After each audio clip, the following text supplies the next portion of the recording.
ખેરાલુ તાલુકાની આશા વર્કર બહેનોએ ખેરાલુ પ્રાંત અધિકારી અને મામલતદાર કચેરી અને તાલુકા પંચાયત ખાતે આવેદનપત્ર આપ્યું। સમગ્ર ગુજરાતમાં આશા વર્કર બહેનો અને ફેસિલિટેટર બહેનોના હિત માટે કામ કરતી સંસ્થાના નેજા હેઠળ યોજવામાં આવ્યો કાર્યક્રમ। ખેરાલુ પ્રાંત અધિકારી ડોક્ટર અમિતભાઈ ચૌધરી અને ઇન્ચાર્જ મામલતદાર વિક્રમભાઈ ચૌધરી સહિત ટીડીઓ કલ્પેશ ભાટિયાને આપ્યું આવેદનપત્ર। ખેરાલુ તાલુકા સેવા સદન આગળ રેલી યોજી સૂત્રોચ્ચાર સાથે આપ્યું આવેદનપત્ર।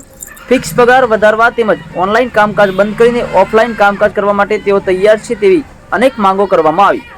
ખેરાલુ ખાતે આવેદનપત્ર આપીને મીડિયા સમક્ષ બહેનોએ વિગતો પણ આપી।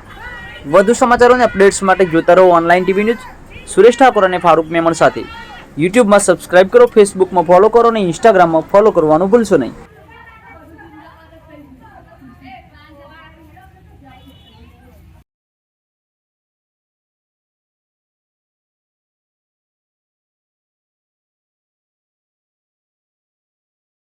इनकलाब जिंदाबाद। हमारी मांगे पूरी करो, हमारी मांगे पूरी करो।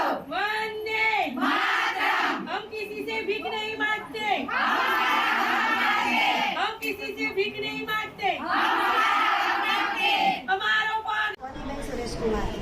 શું મુદ્દા ઉપર આજે આપ આવેદનપત્ર આપીશું?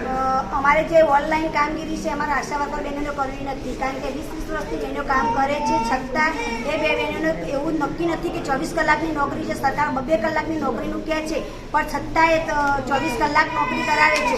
અમારો મુદ્દો એ જ છે કે અમારે ફિક્સ પગાર, અમારે મોબાઈલની કોઈ પણ કામગીરી કરવી નથી અને ઓફલાઈન બધી કામગીરી કરવા માટે તૈયાર છે। સરકારના બધા જ કાર્યો કરવા માટે તૈયાર છે, પણ અમારે ઓફલાઈન જ કરવી છે, ઓનલાઈન કોઈ કામગીરી કરવી નથી। અમારો પગાર ફિક્સ અને અમારો પગાર ફિક્સ કરી અમારી એવી માંગ છે। અમારું લઘુ વેતન આપતું નથી સરકાર હજી સુધી।